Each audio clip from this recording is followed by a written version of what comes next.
How you doing, folks? Papa Joe here again. I got more dadgum lights going on. I got the bunk light on. I got a little spotlight there and a flashlight there and these two lights up here. I thought with it coming summertime, I'd have a little bit more light of evening when I stop. When I find myself stopping right at dusk.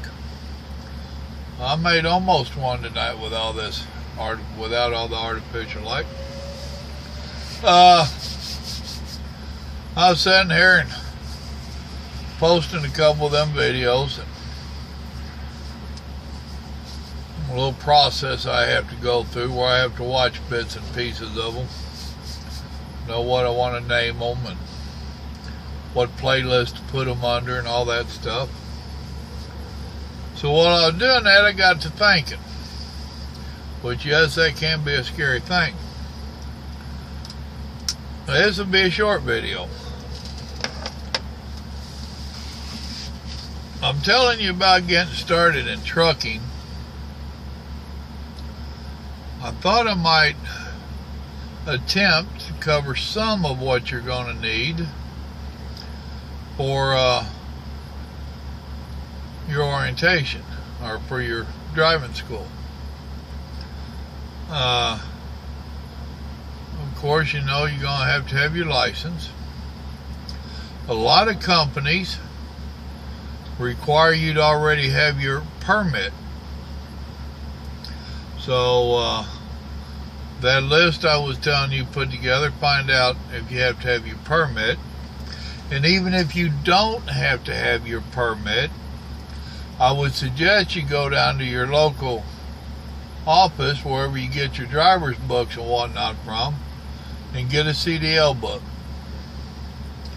And I'm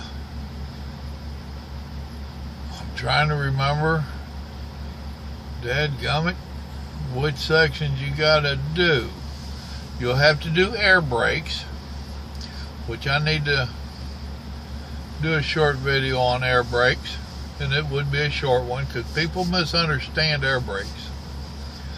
A lot of people have trouble with them, but I would suggest you get your book and start reading up. Another biggie that people have trouble with, which ain't on your written, but it's in the book, and that is your pre-trip. You've heard me mention that a couple times. The pre-trip is you have to be able to know and name a whole bunch of pieces, parts all over this truck and trailer, and you also have to explain to them what you're looking for. So let's say I'll start a simple pre-trip. I used to be a trainer, an instructor, and I would have them start out there in front of the truck. And then the testing guy, the trooper, state trooper, whoever is giving you the actual test, he's not going to say a word, nothing. It's up to you on how you do it. No specific order that you have to do it. And he's got a big old list, and he either checks off you either caught it or you didn't. You know, so as you're doing this stuff, he'll check it off you did it. So what I would have my students do, I'd have them start out yonder.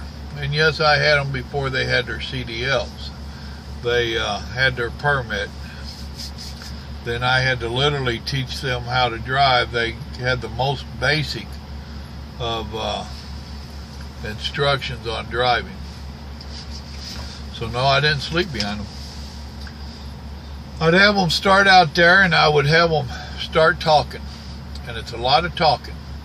And if you study your book and get yourself into a system, I'd have them start out there, and I would have them say, I am looking at my clearance lights, my windshield, looking up and down both sides of the truck. I'm looking underneath the truck.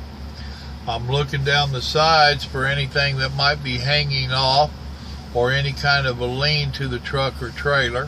which would be an indication of bad springs, airbags, something's wrong. I'm looking underneath the truck for any sign of any oil spills, any kind of spills at all. That could be antifreeze, power steering fluid, transmission fluid, oil, water, and it don't hurt to repeat yourself a couple times. Remember, if you say something twice, you don't get double points, but if you don't say it at all, you lose points. So it's better to say it twice. So if you're doing this and something clicks, oh, did I say that? I'm not sure. Go ahead and say it again. So you have to tell why you're looking at it and what you're looking for. Like on your windshield, you're looking for any chips, missing rubber seals around it.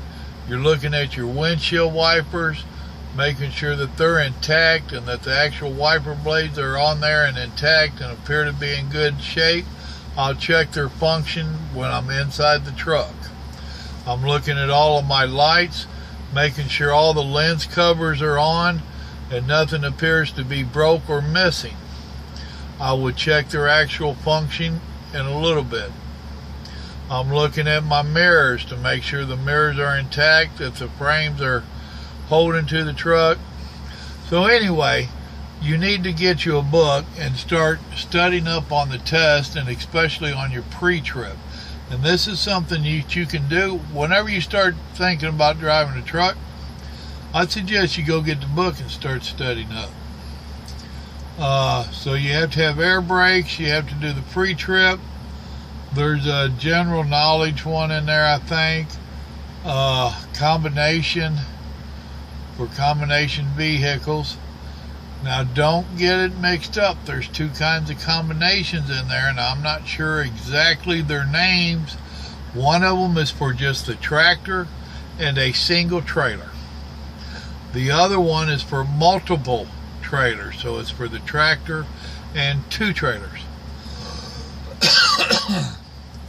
Depending upon where you're going, you might have to have your hazmat endorsement, so you're going to want to study up on that hazmat. But you're going to need your CDL, possibly a permit, of course your birth certificate, your social security card.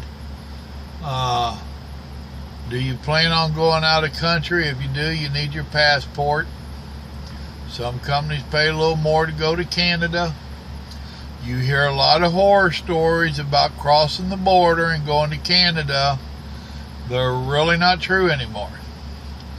I used to go to Canada until about a year and a half ago, and I didn't quit because Canada was so rough and the border crossings was terrible.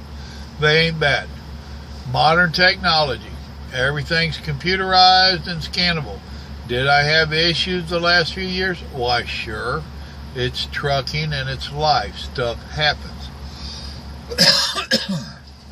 Excuse me. 99% of the time, went right across without an issue. I have probably crossed, without exaggerating, 100 times in the last 6 years or so. Probably more than that. I got searched one time.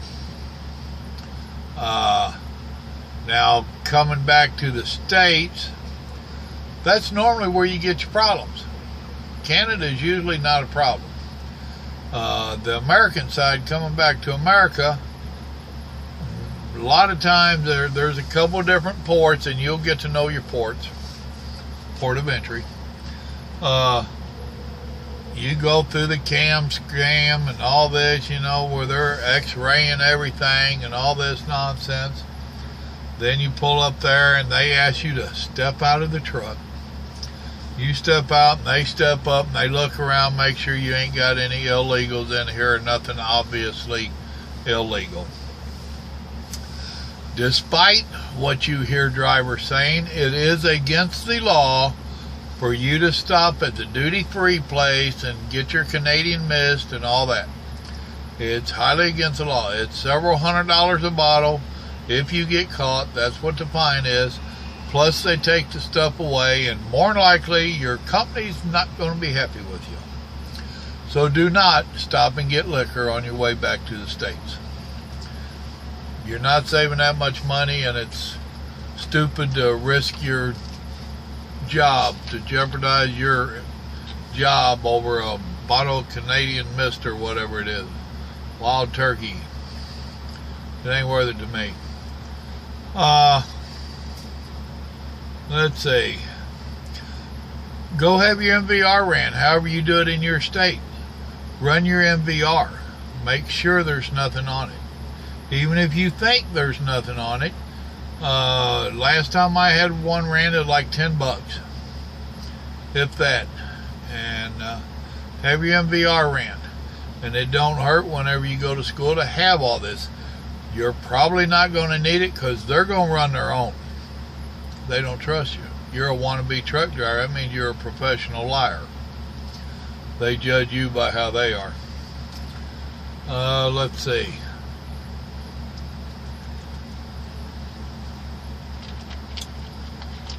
Off the top of my head, I think that's about it you're going to need for your documentation. But that's a little start. Something that just popped up in my head a while ago, and I figured I'd share it with you. Remember, God loves you, so do I. If you're going to join the trucking family, welcome. I hope you don't regret it. It's a hard life, though. Good night.